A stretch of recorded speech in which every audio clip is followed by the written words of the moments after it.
कैसे हैं आप लोग? आशा करता हूं कि आप लोग अच्छे होंगे।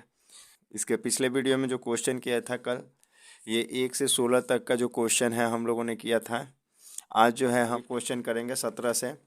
तो अगर आप 16 क्वेश्चन को जो पहले हमने किया है इसको अगर आप देखना चाहते हैं तो डिस्क्रिप्शन में लिंक है, पहले इसे जाकर देख लें। तो ये 17 नंबर क्वेश्चन है।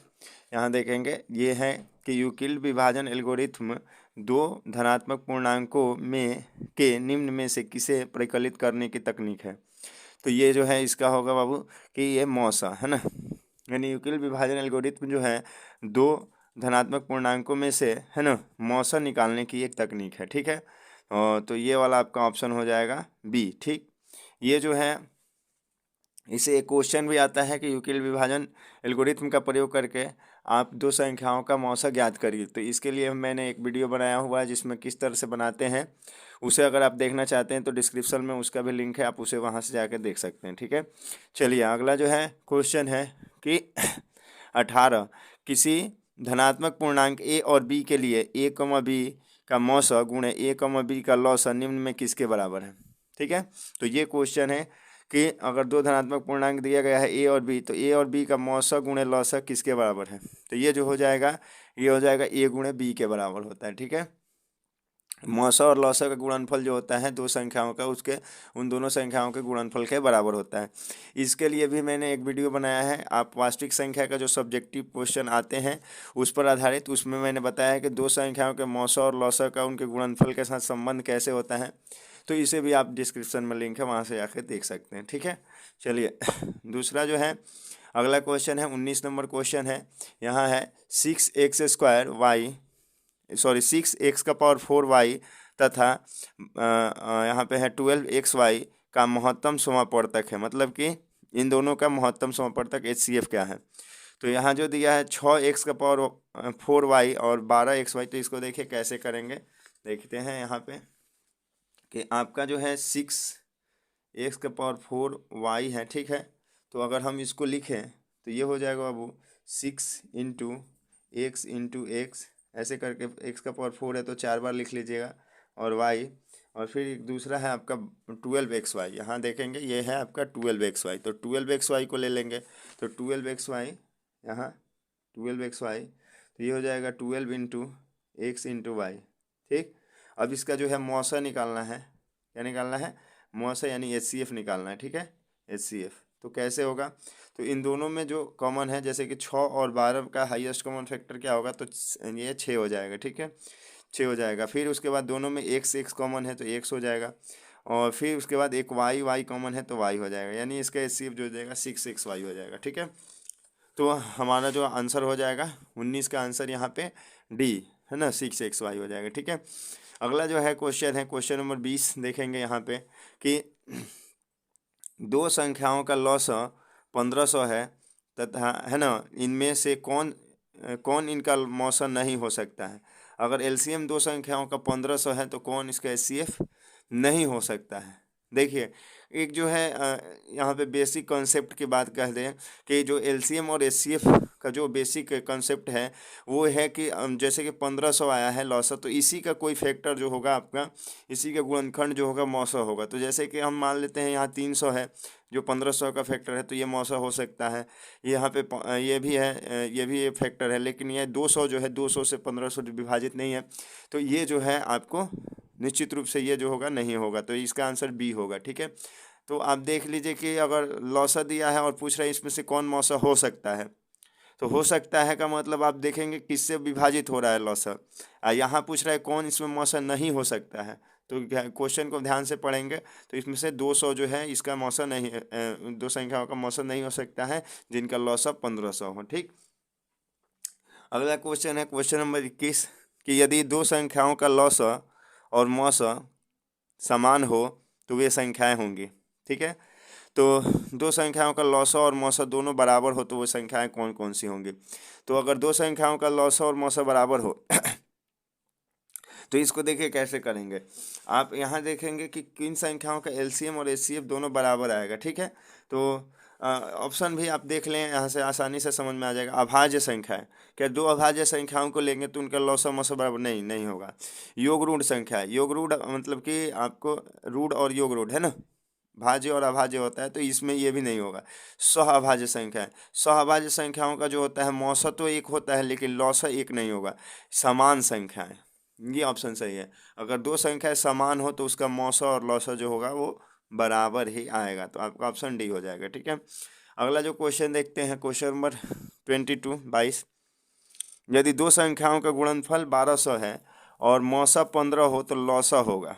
ठीक है, दो संख्याओं का गुणनफल कितना हो रहा है 1200 और उसका मौसा कितना है 15, तो उसका लौसा कितना होगा। तो ये वही है आपका जो क्वेश्चन कि अगर दो संख्याएं हमें ज्ञात हो, है ना, और उसका हमें मौसा और लौसा पता हो और उसमें से एक संख्या मालूम हो तो दूसरी संख्या ज्ञात कर लेंगे, गुणनफल को मौसा और लौसा के गुणनफल को उस संख्या से भाग दे देंगे। यहाँ पे क्या है कि गुणनफल पहले से ज्ञात है दो संख्याओं का 1200 और ये मौसा दिया, तो लौसा निकालने के लिए आप इसको इससे डिवाइड कर दीजिएगा 1200 को।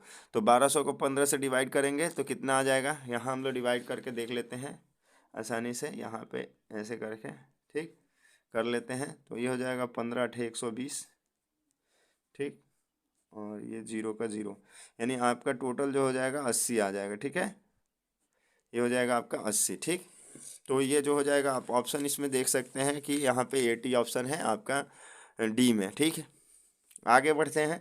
तो क्वेश्चन नंबर 23 है कि यदि HCF ऑफ ए एंड 8, मतलब ए और 8 का जो है HCF है 4 तथा LCM जो है ए और 8 का 24 है, तो ए का मान कितना होगा। तो देखिए ये क्वेश्चन उसी तरह से है जैसे कि हमने पिछले वीडियो में भी ये क्वेश्चन बनाया था आपको इधर ये वाला, यदि 145 का लौसा 90 है और मौसा 5 है तो x का मान क्या होगा, ये उसी तरह से। तो इसको क्या करना होता है, देखिएगा ध्यान से, दोनों का HCF और LCM दिया हुआ है, तो पहले हम HCF और LCM को गुणा कर लेंगे। ए का जो वैल्यू होगा वो होगा HCF इंटू LCM, यानी 4 और गुणे 24, और इसको डिवाइड कर दीजिएगा आप एक संख्या जो दिया है 8 से। ठीक है, एक संख्या इसमें 8 दिया है, 8 से इसको डिवाइड कर देंगे, तो हम यहाँ पे डिवाइड कर लेते हैं।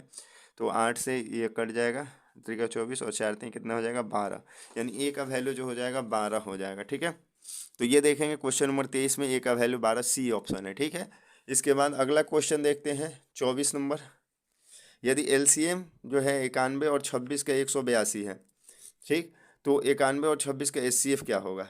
ये वही क्वेश्चन फिर है कि दोनों का दो संख्याएं दी गई हैं, तो ये क्वेश्चन आप समझिए कि इम्पोर्टेंट रहेगा एकदम, ये क्वेश्चन एक आने ही वाला है एग्जाम में। तो हम क्या करेंगे कि 91 और 26 को गुणा कर लेंगे। ठीक है, ये दोनों संख्याओं का गुणनफल है और इससे हम एक एक जो है LCM दिया है, LCM से भाग दे देंगे ऐसे करके। ठीक है, तो हमारा जो है HCF निकल जाएगा ये। ठीक, तो यहाँ HCF अगर निकालना होगा तो LCM से डिवाइड करेंगे और अगर LCM निकालना होगा तो HCF से डिवाइड करेंगे। दोनों संख्याओं का गुणनफल ऊपर है। अब इसको कटाते हैं, देखिए 91 से ये 2 बार में हो जाएगा 182, है ना, और फिर 2 से इसको कर लेंगे 13 बार में। ठीक है, तो इसका आंसर जो हो जाएगा आपका 13 हो जाएगा, ऑप्शन नंबर सी। ठीक है, यहाँ देख रहे हैं। फिर क्वेश्चन नंबर 25 है कि इसका लॉसा क्या होगा, एक्स के पावर 6 और y3 और एक्स स्क्वायर वाई का पावर 5, इसका लॉसा क्या होगा। तो देखेंगे अभी जो हमने यहाँ बनाया, यहाँ पे हमने मौसा निकाला, अब ये लॉसा कैसे निकलेगा यहाँ ध्यान दीजिएगा। तो यहाँ हम लॉसा कैसे निकालते हैं देखिएगा। ठीक, तो यहाँ देखते हैं, तो हमारी संख्याएं क्या हैं, एक्स का पावर 6 वाई क्यूब, तो इसका हम गुणनखंड कर लेते हैं, x into x into x 6 बार है तो 6 बार लिख लेते हैं, और y कितना है, y का पावर 3 है तो y को भी 3 बार यहाँ लिख लेते हैं। ठीक, चलिए दूसरा है एक्स स्क्वायर y का पावर 5, तो x 2 बार है और y 5 बार है तो y को लिख लेते हैं 4 और 1 5। ठीक, अब देखिए हमको यहाँ लॉसा निकालना है, तो लॉसा क्या होगा, यानी कि दोनों में जो अधिकतम संख्या है जितने मिल रहे हैं उसको हम लेते हैं तो वो मौसा होता है। लेकिन लॉसा में क्या होता है कि पहले दोनों में जो मिल रहा है उसको पहले आप लिख लीजिए, जैसे x इंटू एक्स और फिर y कितना आपका मिल रहा है, 2x मिल रहा है और y यहाँ 5 है और ऊपर वाले में 3 है, तो ये 3y मिल जाएंगे इसमें। ठीक। अब जो है इसमें का 2y बचा हुआ है, जो 3 इससे 3 मिल गया, इसमें का 2y बचा हुआ और इसमें का 4x बचा हुआ है, इस सबको लिखना पड़ेगा आपको। 4x ऊपर वाले में का बचा है और y 2 ठो नीचे वाले में का हो गया। अब ये जो हो गया आपका एलसीएम हो गया, तो कितना हो गया, 4 और 2 6x हो गया, और y कितना हो गया, 2 और 3 5 हो गया। तो x का पावर 6 और y का पावर 5, ये आपका एलसीएम हो जाएगा। ठीक है, तो ये देख लेंगे हम ऑप्शन यहाँ पे, सभी ऑप्शन यहाँ एक्स वाई दिया है, एक्स स्क्वायर वाई क्यूब दिया है ऐसे करके, तो ये जो है ऑप्शन नंबर डी हो जाएगा, एक्स का पावर 6 वाई 5। ठीक है, अगला क्वेश्चन है कि निम्न में कौन अभाज्य संख्या है, निम्न में कौन अभाज्य संख्या है। तो इसमें कौन अभाज्य संख्या है, तो हम देखते हैं अभाज्य संख्या क्या होता है। वैसी संख्या जिसके केवल 2 ही गुणनखंड लिखे जा सकते हैं, 2 से अधिक गुणनखंड नहीं होंगे। तो जैसे कि आप 8 का गुणनखंड लीजिएगा, तो 8 के जो गुणनखंड होंगे, 8 किससे किससे विभाजित होगा, तो 1 से हो जाएगा, 2 से हो जाएगा, 4 से हो जाएगा, है ना, और फिर खुद 8 से भी होगा, तो 4 गुणनखंड इसके हो जाएंगे, तो ये अभाज्य संख्या नहीं है। 9 का भी 3 गुणनखंड होगा, 1 होगा, 3 होगा, 9 होगा। 11 के गुणनखंड, तो 11 जो होगा 1 से विभाजित होगा और 11 से, तो ये 2 गुणनखंड। तो जिस संख्या के केवल 2 ही गुणनखंड लिखे जा सकते हैं वो अभाज्य संख्या होती है। एक इससे बड़ा इंपॉर्टेंट क्वेश्चन रहता है कि एक क्या होगा, संख्या जो एक है ये क्या होगी, एक जो होगी भाज्य होगी या अभाज्य होगी। ठीक है, तो अगर हम, बहुत सारे बच्चे ये गलती करते हैं कि परिभाषा बताते हैं वैसी संख्या जो एक से और अपने आप से कटे वो अभाज्य होती है, तो फिर अब यहाँ पे एक क्या हो जाएगा, उस परिभाषा के अनुसार ये भी अभाज्य हो जाएगा, क्योंकि ये भी एक से अपने आप से कट रहा है। लेकिन ये परिभाषा गलत है। आप कहेंगे कि जिस संख्या केवल 2 गुणनखंड लिखे जा सकते हैं वो अभाज्य होती हैं। जैसे कि 1 का गुणनखंड हम लिखेंगे तो कितने गुणनखंड आएंगे, 1 ही आएगा, तो इसका 2 गुणनखंड नहीं है, इसलिए ये अभाज्य नहीं है। ठीक है, तो ये चीज़ हम समझेंगे। ठीक है, तो आगे देखते हैं, तो इसमें अभाज्य संख्या कौन है, तो 11 है। फिर क्वेश्चन नंबर 27 देखते हैं, इसमें कौन अभाज्य संख्या है। तो इसमें जो अभाज्य संख्या है आपका 23 है ना, 23, क्योंकि ये जो है, जो इसके केवल 2 गुणनखंड लिखे जा सकते हैं, बाकी के सभी ज़्यादा गुणनखंड होंगे। फिर क्वेश्चन नंबर 28 है, निम्न में कौन अभाज्य संख्या है। इसमें भी हम देखेंगे कौन अभाज्य है, तो यहाँ पे 29 होगा, ये ऑप्शन। ठीक है, ये अभाज्य है। कौन सा युग्म स्व अभाज्य है। अब स्व अभाज्य में देखेंगे, स्व अभाज्य संख्या क्या होती है कि जिस संख्या का मौसा जो हो एक आए, दो संख्याएं जब उनका मौसा एक हो तो वो दोनों स्व अभाज्य कहलाती हैं। तो यहाँ देखिएगा 15 और 20 का मौसा जो होगा 5 होगा, ये अभाज्य नहीं है, स्व अभाज्य नहीं है। 9 और 16 का जो मौसा होगा, इसका मौसा देखेंगे 1 होगा, यही स्व अभाज्य है। बाकी का भी चेक कर लेते हैं, जैसे 13 और 52 है, तो 13 और 52 का जो मौसा होगा ये 13 होगा, तो ये भी स्व अभाज्य नहीं है। 21 और 84 है, तो इसका भी मौसा जो होगा 21 हो जाएगा, तो ये भी स्व अभाज्य नहीं है। तो सबसे स्व अभाज्य 9 और 16 है। इसमें इसका मतलब ये नहीं कि 9 अभाज्य है 16, ये दोनों में से कोई अभाज्य नहीं है। स्व अभाज्य क्यों है ये दोनों संख्याएं, क्योंकि दोनों जो होंगे दोनों का मौसा जो है एक है। ठीक है, इस तरह से समझते हैं। आगे देखेंगे क्वेश्चन नंबर 30 है कि 5005 के कितने अभाज्य गुणनखंड हैं, यानी 5005 के कितने अभाज्य गुणनखंड होंगे। तो यहाँ दिया है 2, 4, 6 या 7, तो कितने होंगे आपके, तो 5005 के तो अभाज्य गुणनखंड कितने हैं, तो इसको देख लेते हैं, पहले इसको निकालते हैं हम लोग। 5005 के अभाज्य गुणनखंड है ना, कितने हो रहे हैं, तो यहाँ पे हम लोग यहाँ पे लिखेंगे 5005। ठीक, और इसका अभाज्य गुणनखंड हम लोग करेंगे, तो ये पहले 5 से ही ले जाते हैं, 1001। ठीक, ये हो गया। अब ये जो है ये आपका 1001 है। अब 1001 किससे विभाजित होगा, इसको हमें चेक करना पड़ेगा। ठीक है, तो देखते हैं, ये तो 3 से विभाजित नहीं है, 2 से विभाजित नहीं है, 5 से भी नहीं है, 7 से चेक करके देखते हैं ना, 7 से, तो ये 7 एकम 7, 3 30 7 चौक 28। हाँ देखिए 7 से डिविजिबल है, 7 एकम 7 3, और इसमें आएगा 3, इसका शेष बचा 10 का, तो 30 हो गया, तो 7 चौक 28, फिर 2 21 17 का 21, 143 हो गया, है ना। अब 143 देखते हैं किससे डिविजिबल है, तो ये जो है 11 से डिविजिबल है। 11 एकम 11 3 33, 11 3 33, तो देखिए कितने अभाज्य गुणनखंड आए, 5 7 11 और 13, यानी 4 अभाज्य गुणनखंड होंगे इसके। ठीक है, तो इसका ऑप्शन जो हो जाएगा हम लोग का बी हो जाएगा। ठीक है, तो 30 का हो जाएगा बी। फिर आते हैं हम 31 नंबर क्वेश्चन पे कि 96 का अभाज्य गुणनखंड क्या होगा। 96 का अभाज्य गुणनखंड निकालना है, तो 96 का अभाज्य गुणनखंड हम लोग निकाल लेंगे, देखेंगे कैसे निकलेगा। 96 का, है ना। तो यहाँ पे हम लोग करते हैं इसको 96 का अभाज्य गुणनखंड, है ना। तो ये 2 से हो जाएगा आपका, तो 2 चौका 8 और 2 8 16 48, है ना। और फिर 2 से हो जाएगा 24, ठीक है। फिर 2 से ले जाइएगा 12, फिर 2 से ले जाइएगा 6 और फिर 2 से 3, है ना। तो ये इसका अभाज्य गुणनखंड आ गया, यानी इसमें 2 कितना बार आया है हमारा, 2 आ गया 1 2 3 4 5 बार, तो 2 का पावर 5 और इंटू 3 ये हो जाएगा, ठीक है। 2 का पावर 5 इंटू 3, तो देख लेते हैं कौन सा ऑप्शन है इसमें। तो ये पहला आप ऑप्शन देख रहे हैं 2 का पावर 4 इंटू 3 का पावर 2, ये नहीं है। यहाँ है 2 का पावर 3 इंटू 3 का पावर 3, ये भी नहीं है। 2 का पावर 5 इंटू 3, ये वाला ऑप्शन सही है, सी, ठीक है। तो इस तरह से इसको करेंगे। फिर अगला क्वेश्चन देखते हैं। अगला क्वेश्चन है कि 3825 के अभाज्य गुणनखंड में 3 के अधिकतम घातांक क्या है। मतलब इसके अभाज्य गुणनखंड में 3 का अधिकतम घातांक क्या है। इस तरह के क्वेश्चन कैसे करेंगे देखिए। तो पहले तो आप इसका अभाज्य गुणनखंड कर लीजिएगा 3825 का, ऐसे करके, ठीक। तो ये कितना से होगा आप पहले आप देखेंगे, 2 से तो नहीं होगा, चूंकि इकाई अंक 5 है, तो 2 से नहीं कटेगा, 2 से विभाजित नहीं होगा। फिर हम देखते हैं कि 3 से विभाजित होगा या नहीं होगा। तो 3 से विभाजित का क्या चेक करने का पैमाना है कि हम इसको जोड़ लें। 8 3 11, 11 2 13, 13 और 5 18, है ना।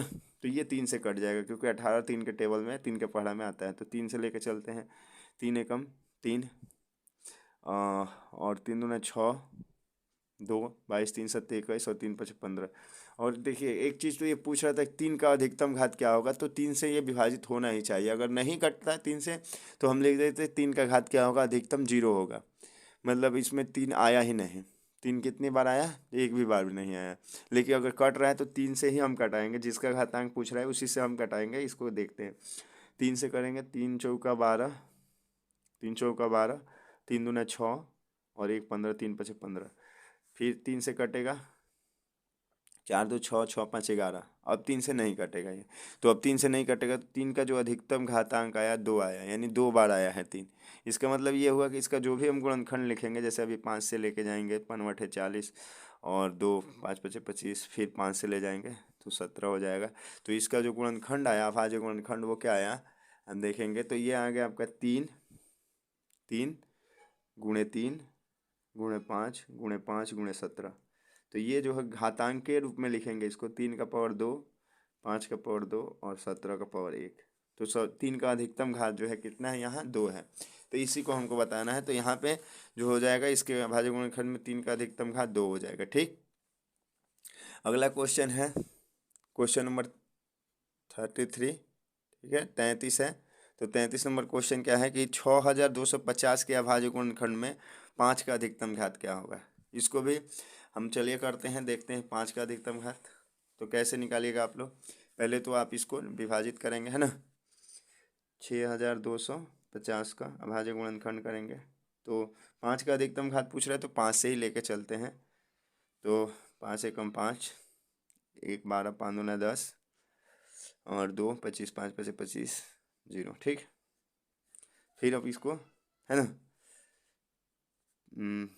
5 से ही लेके चलते हैं। 5 दूना 10, 2 25 5 5 25 और फिर आपका 0 का 0, ठीक। फिर 5 से लेके चलते हैं, 5 5 25 और फिर 5 से ले चलते हैं, तो 5 से लेके चलते हैं, 5 10 50, फिर 5 से लेके चलते हैं 2, ठीक। तो हमारा जो हो गया ये आ गया आपका 5 का अधिकतम घात कितना हो गया। 5 कितनी बार आया है, तो 2 3 2 5, यानी 5 का अधिकतम घात जो हो जाएगा 5 हो जाएगा, ठीक है। ये ऑप्शन नंबर सी है आपका, ठीक है। अगला क्वेश्चन है क्वेश्चन नंबर 34।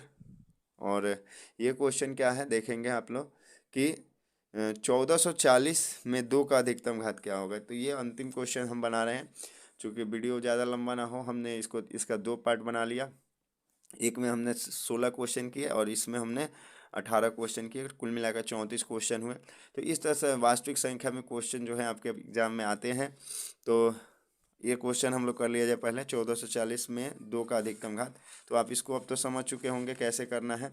आपको क्या करना है, सिंपली 1440 का अभाज्य गुणनखंड करना है और उसमें देखना है 2 का अधिकतम घात क्या आ रहा है, 1440 करके ऐसे, और देखना है क्या घात आ रहा है 2 से, तो 2 से ले जाएंगे, 2 7 14, 2 दूना 4 0, फिर 2 से 2 3 6, 1 बचा 12, 2 छक्का 12 0, फिर 2 से 2 एकम 2, 2 8 16, 180, फिर 2 से 90, फिर 2 से 45। अब 45 जो है 2 से नहीं होगा, तो हम यहीं तक 2 का काउंट कर लेते हैं, कितना आया है 1 2 3 4 5, तो 2 का जो अधिकतम घात हो जाएगा आपका 5 हो जाएगा, इसका ऑप्शन नंबर डी होगा। ठीक है, तो आशा करता हूँ कि आपको ये वीडियो अच्छा लगा होगा। अगर आपको ये वीडियो अच्छा लगा है तो इसे लाइक करें और अपने दोस्तों में इसे शेयर करें, और ऐसे ही वीडियो के लिए हमारे चैनल एवरेस्ट मैथ्स क्लासेस को सब्सक्राइब कर लें।